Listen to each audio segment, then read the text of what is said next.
Welcome into DC On Screen episode 349. We are about to get super spoilery on Arrow 517, Kapiushon. To recap, back in Russia, Anatoli and Oliver take aim at Kovar's plans for a political coup.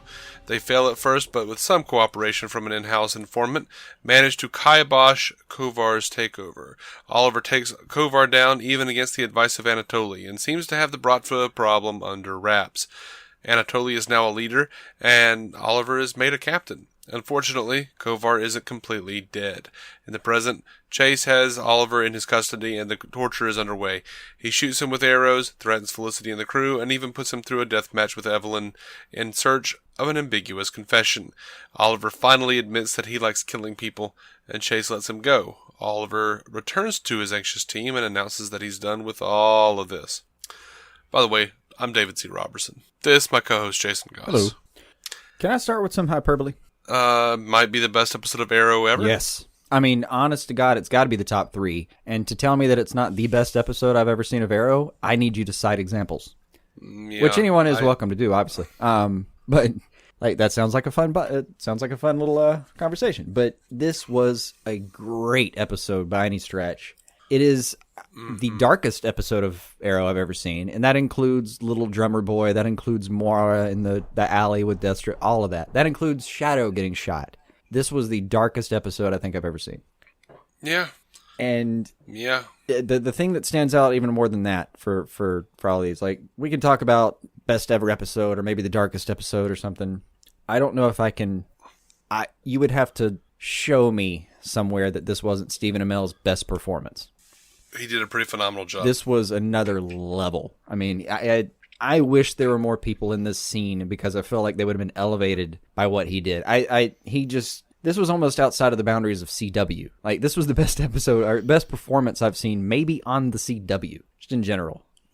That was phenomenal. Like, the way he breaks, his yelling about, I don't know what you want me to tell you, all that stuff. Like, the pulling the chains, the heartbreak when he sees Evelyn, the pleading with her, like, we can get out of here, the pleading with Prometheus about, like, after he shows the Felicity's glasses and all of it was just, he killed me the entire episode. Mm-hmm. He did a really good job. And I gotta say, if everyone's listened to our other podcast, we've been talking about, like, last 4 weeks has been a theme. Well, last 4 weeks, Arrow's been the best show on television right now, at least in our world. I never thought I'd say that. I mean, anyone who's been listening to Arrow commentary for a long time knows that we have taken some shits on this show. It has happened. Sure.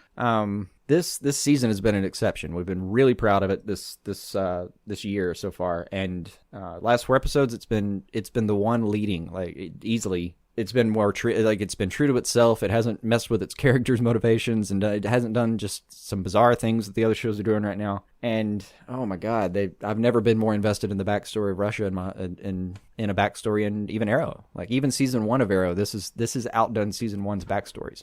I think I'm done gushing. I'm not sure. I was just very happy. Yeah, I think I agree. You agree with most of the gushing? I got nothing. It's a fine thing. I've enjoyed it quite a bit. This episode had me on the edge of my seat. I literally just, laid in bed and activated my little CW app and watched this thing last night. Didn't bother making notes just because I wanted to. I'd heard good things about this episode in particular, and yeah, I watched it a couple days before you, and I kind of texted you like, hey, let me know when you watch Arrow. I was trying to be very ambiguous, though. Yeah, but if you say let me know when you watched a thing, that means it was really good. Yeah, normally. I try to, like, not at least sway it. I didn't want to say, like, Arrow's amazing. Let me know when you see it. Yeah, and then Bethany was like, hey, have you seen Arrow yet? And I was like... okay, people are coming at me from everywhere. I've got to watch Arrow. Yeah. I was like, was it good? Oh, yeah. Okay. I mean, and even, like... Just to pick on one scene in particular, the cut scenes, the directing on the editing, if you want to call it, whichever one really deserves credit for this, how it went down. The cut scenes between the Kovar fight and Oliver being hostage there at the end. Mm-hmm. Oh man, that was good television. That was just good television. It was really well done. I love that Evelyn was faking being dead. Yep. And she actually, I've never really liked that actress on the show too much, but she did a pretty good job, in that scene. Yeah. I believed her. I can't take another day here. I can't do this. I'm sorry, blah, blah, blah. And then I bought that terrible, horrible little smile of hers when she gets up. And, man, they broke him. Mm-hmm. They broke Ollie. And, I mean, I don't know. I'm not going to lie. There were some feels there. Lots of feels. I mean, and they've done a great job this season, I've said before, keeping the past and the present thematically linked. And this time they were thematically and even repetitively linked. Like, Anatoly tells him at the end of the Russian storyline, you kill because you like it. Yeah. And it makes a whole point about, like, you know, the more you create this other personality, the more he's going to win. Like, you're going to create this other person. It's going to take over who you are. Like, you can't hide behind a hood, all that stuff. Anatoly apparently gives him every piece of information he might have needed to have gotten through this season. Yeah. And now let me point out the darkest line I think that has ever been in Arrow. Ready? Okay. All right. Now it's just after, like, I'm sitting here writing down, like, holy shit, Oliver's flaying guys. And then Anatoly walks in, even he's scared. And then there's a scene where, like, Anatoly's still getting on to him, like, you know, I don't like what this town is doing to you, stuff like that. Like, earlier he had said, this place is not good for you, Oliver, go home. But Anatoly walks over there, and he's been torturing this guy to try to get information about Kovar's plan. That's the whole setup. He picks up the sheet, and Anatoly even kind of grimaces, going, oh, you know, this guy was pretty tough, though. It looks like he held out for a while. And Oliver says, he gave up pretty quickly. The rest was me practicing. Mm-hmm. I literally went, oh, shit. Just watching the show said out loud, oh, shit. Yeah. That scene was so rough that it actually, I think it gave me a mark against it a little bit, because I was just like, at no juncture in Arrow history have we ever seen any evidence that Oliver was that guy. Oh, we have. You remember him torturing the guy in Hong Kong? Yes, but not to the point where he was like, oh, okay, I got what I wanted. I'm going to keep flaying you because I'm crazy as shit. Like, we never got that. I don't know. I could deal with that, because they have done it's been a build up where, like, we have seen precedent that he can go too far. We knew that. We know he kills not randomly by any stretch, but he doesn't hesitate to pull a trigger when he thinks he needs to. If it's him or you, you're done. And that's different than torturing someone who's already given you the information. That's totally different. It is, but this is the first time he's done what Talia said and created the other person. And they make a point throughout the episode of Anatoly saying, you're creating this other person. And Anatoly even says, like, you know, I saw that look in your eye. I saw the monster. You know, I had some line about that. Like, the part of the episode is pointing out that when he gets into the Arrow or the Hood or whatever, you know, dual personality character, he's capable of being a complete monster. And like, that scene for me just put a lid on it. Like, all right, well, this is how far he can really go. And like and it did do a good job of, like, it was kind of like the alley-oop, you know, before the ball actually goes in later when he screams because I wanted to and I liked it about killing. Mm-hmm. It precursors that confession that, like, that's what Adrian Chase has been looking for the whole time. Like, you're not just a monster, you're not a reactionary monster. You are actively a bad person. Yeah. I don't know. I'm at odds with it because, you know, I see that and I didn't. It's like, can I watch a show about a superhero who did that crap? Like, well, yeah, you know, it has you thinking the whole time. Me, like, who's I'll bet he never told Felicity about that. You know? Yeah, I bet not. But you know, and I'm the guy's like, hell, who cares? Kill people, Oliver. Yeah. But you know, watching this, I'm like, dude, you're not okay. Yeah. And, you know, I say, like... Yeah, we were joking earlier, like, let him kill people again. And then you see a scene like this and go, maybe he shouldn't kill people anymore. Yeah, I mean, it's a small qualm in a magnificent episode. And, you know, after... It's one of the lines that really, really hurt me for the character, for Oliver. I think it's the line that finally broke him. You know, he does the confession about, I wanted to and I liked it. And then later, he's just sitting there kind of whimpering, like, you said you'd let me go. Before he burns off the tattoo, which is another just... It is a very brutal episode, but it's dark for good reasons. Like, burning off that tattoo was, I thought it was poignant. I didn't think any of the violence was grotesque. I thought all the violence made sense. It was all there for a good reason. But before that, Adrian tells him, you used your father's memory to justify a killing spree. Mm-hmm. I think that's maybe the thought that, like in my head, in watching it, that was the line that finally broke him. I think that was the last straw. And just how again, Stephen Amell, wonderful job. It just the way he's limping out of that cage. I mean, the way he just kind of barely stumbles into the bunker there with the rest of the team. The quiver. Yeah, the quiver. It's over for me. I don't want to do this anymore. I'm shutting it down. Just the way he walked, he was broken. Yeah. I like the idea that he is capable of, in some ways I like the idea that he's capable of flaying a dude just for practice, but that, John and Felicity wound up being the ones who, like, kept him grounded, kept him, at least only killing on a minimal level. He finds the support, like, end of the last episode, they say, he says, like, my team is my strength. Adrian pretty much laughs at him, like, it's cute.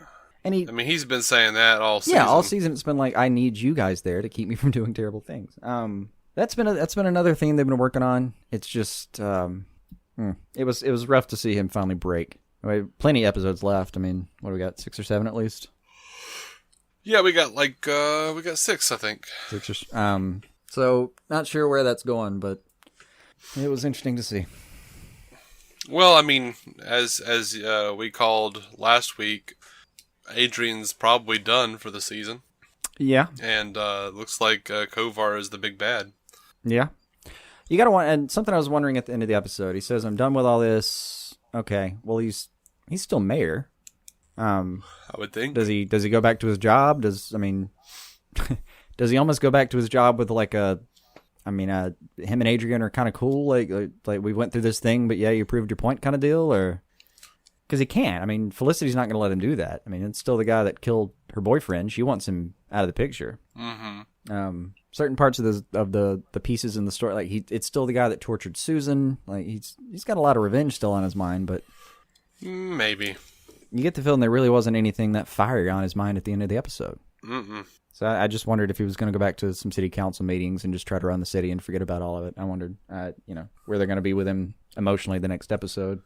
Yeah, I think we'll find him doing that, and we'll find John and Felicity finding their way into continuing the team somehow. Yeah.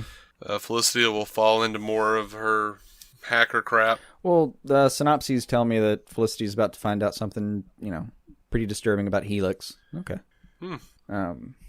Rest of it's a little ambiguous, but by the way, John Barrowman, you realize, is on every show but Supergirl this week. Yeah, he did show up quite a bit, didn't he? Everywhere. And for an episode that was so dark, it had that one really funny exchange between him and Anatoli. Gangster. Yeah. Knocker Merlin, blah, blah, blah, blah, blah. Anatoli, gangster. That was fun. Mm-hmm. I love Anatoli. Oh, he's great. He's great. I'm hoping he's part of the present now. Because Russia's pretty close to wrapped up. I mean, he didn't actually kill Kovar, but I don't know if that's going to be a thing that like takes place. They could continue that in the present or the past, is my point. They could. Hopefully the past is over now, and they're just doing present storylines. But you know what? They can't. It can't, because he's got to wind up on that island at the end. I mean, they can minimize the amount of island, but or the amount that might. Kovar might not actually even be the bad guy in the present. He might just be there to tell the rest of the flashback story of how he got back to Lian. Possibly. I'll be honest, Russia's been so good that, most of this episode, pre-credit scene, or pre-opening, the arrow and the weird sound, was Russian. And about that time, I kind of thought, this episode could be Russia. That'd be fine with me. Yeah. I do wonder what they're going to do with Chase. Yeah. I mean, they could write him off. It could be like he proved his point. He actually, by the way, I think it's Josh Segarra did a pretty damn good job himself. Absolutely did. Absolutely. Don't want to take any points away from him on this. Yeah, like they could. I mean, he could be gone. It could literally just be Oliver shows back up to work and the DA is missing and no one knows where to find him. Period. Out. Mm-hmm. His work here is done. I really hope he just keeps showing up. Well, I don't know what his agenda is now. The whole point was to point out to Oliver who he truly was. Like, well, you remember though, last week or week before, he's like, he's like, what the hell are you doing here? He's like, this is my job, Oliver. I take it very seriously. Yeah. Yeah. Like, I think he's just crazy enough to keep showing up to work. I think so. I really do. Which made me wonder again, like, how done is Oliver? Is he done enough that he's ready to go to prison and take Adrian Chase down with him? Like, full confessional style. This is everything. I'm the Green Arrow. That guy's Prometheus. We should both be arrested right now. Looked like a definite maybe. It does. I don't know how much more I had on the episode. I was just so damn happy with it. I was too. I don't know. I didn't have a whole lot. Like I said, I didn't take notes. So I just sat there with my eyes wide and a big dumb grin on my face. And as soon as the episode was over, I passed out. Right. But I did. There was something when Merlin and Kovar are talking, I kind of wanted him to make some reference to like some seismic bomb technology that Merlin was maybe getting from Kovar. Like I wanted it to connect to the undertaking. I did too. And they passed, they have a deal going apparently, but they didn't get specific about it. I wanted that little shout out. Yeah. And as we didn't even, as dark as the episode was, as dark as we've talked about it being, we didn't mention all the people that we see get, killed by sarin gas. Yeah. That was messed up. That looked pretty brutal. Oh, and speaking of brutal, I forget their names now, Evelyn and whatever her name was, the guys, the guy and girl on the island the previous season that he's been avenging this whole season. Vlad and Tiana? I think. Russian Spanish girls, all I could remember. Oh man, her mom. Oh, didn't you feel terrible? I felt bad for her.